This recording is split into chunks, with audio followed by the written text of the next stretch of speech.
तो चलिए बात करते हैं 7वें नंबर क्वेश्चन की एंड ये है क्वेश्चन जो है एडिटिंग से रिलेटेड है। और इस क्वेश्चन में हम लोग देखेंगे ना कुछ ऐसे वर्ड्स जो कि दिखने में कैसा दिखता है, दिखने में बिल्कुल प्लुरल दिखता है, लास्ट में एस होता है, लेकिन इसका यूज जो है ना वो सिंगुलर के तौर पे किया जाता है। और ये वर्ड्स हैं mathematics, economics, civics, physics, statistics.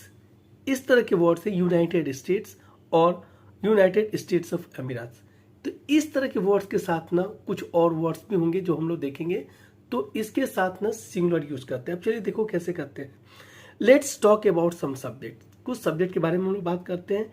I find mathematics are a very challenging subject. Mathematics जो है ना एक ऐसा सब्जेक्ट है, मैथमेटिक्स एक सब्जेक्ट है जो कि सिंगुलर होता है, लास्ट में एस होने की वजह से ये प्लुरल की तरह दिखता है, लेकिन इसमें जो यूज किया जाएगा वो इज का यूज होगा, यानी कि mathematics is a very challenging subject. फिर आते हैं हम लोग इकोनॉमिक्स के। Yes, economics as well as civics is one which deals with the development of a country. एक कंट्री के डेवलपमेंट के लिए ना इकोनॉमिक्स और सिविक्स जो है ना उसको डील करता है। तो यहाँ पे देखिए क्या है, इकोनॉमिक्स या फिर सिविक्स दोनों सब्जेक्ट के साथ ना हम वैसे यहाँ पे इच क्वालिफाई इसलिए करेगा क्योंकि एज वेल एज के आगे क्या है, एज वेल एज के आगे जो है ना इकोनॉमिक्स है।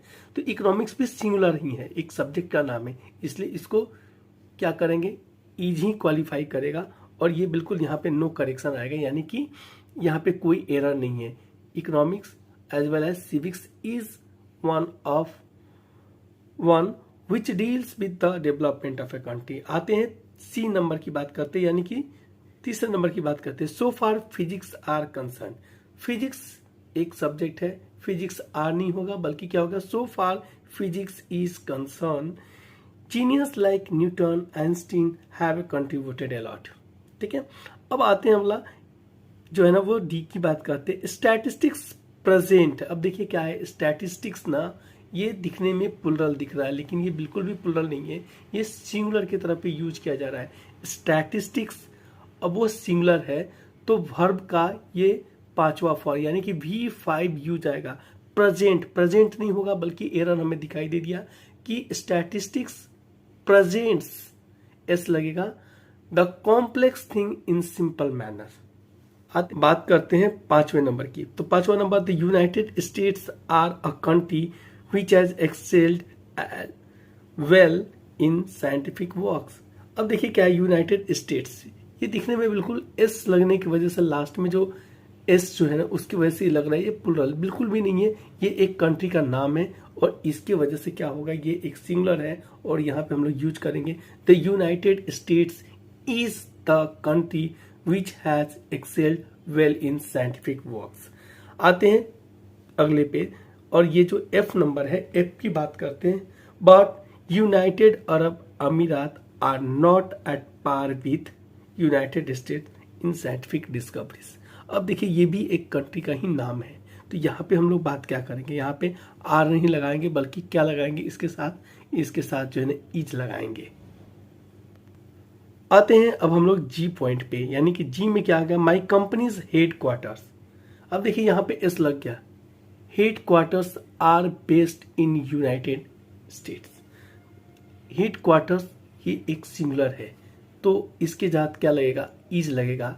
माई country's headquarters is based in United State. तो बच्चा लोग हमें जो है इन सारे सब्जेक्ट का नाम, हेड क्वार्टर्स का नाम, स्टैटिस्टिक्स का नाम, कुछ कंट्रीज का नाम जो है ना जो लास्ट में एस है वो हमें बिल्कुल याद रखना है, दिमाग में रखना है, जिसकी वजह से क्या होगा ना हम एरर से बच सकेंगे और एरर को आइडेंटिफाई कर। तो चलिए बात करते हैं 8वें क्वेश्चन की, एंड क्वेश्चन है कि the mumps are a painful disease common. अब देखिए कुछ बीमारी जो है ना उसमें भी यहाँ पे देखिए मैम्स जो है ना इसमें जो लास्ट में एस दिखाई दे रहा है, ये एस से बिल्कुल भी कंफ्यूज नहीं होना, ये एक बीमारी का नाम है और जिसकी वजह से हमें क्या यूज करना होगा ना, सिंगुलर यूज करना होगा। तो इस बीमारी का भी नाम आपको एग्जाम में पूछा जा सकता है और इसके साथ प्लुरल वर्ब जो है ना वो यूज किया जा सकता है।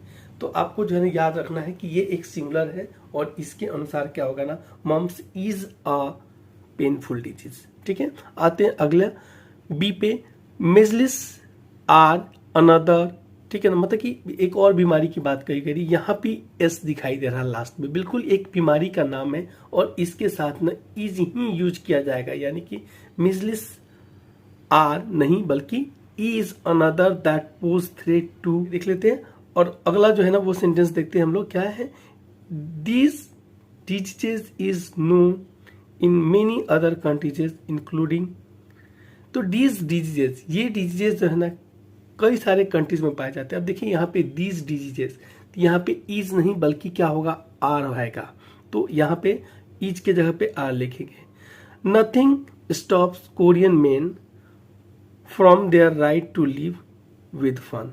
नथिंग, नथिंग जो है ना वो इस सेंटेंस में जब नथिंग से शुरुआत हो रहा है ना तो यहाँ पे क्या होगा, stops. Nothing stops Korean main, ठीक है, तो यहाँ पे स्टॉप्स होगा। क्या आते हैं, अगला एक और वर्ड होता है बिलियर्ड। बिलियर्ड जो है ना एक गेम है और इस गेम के साथ क्या यूज किया गया, आर यूज किया गया, बिल्कुल नहीं, यहाँ पे सिंगुलर होगा। Yes, billiards is a sports commonly enjoyed bye Korean man of all ages. किसी भी उम्र का कोरियन इंसान हो वो जो है ना बिलियर्ड गेम को ना क्या करता है, इंजॉय करता है।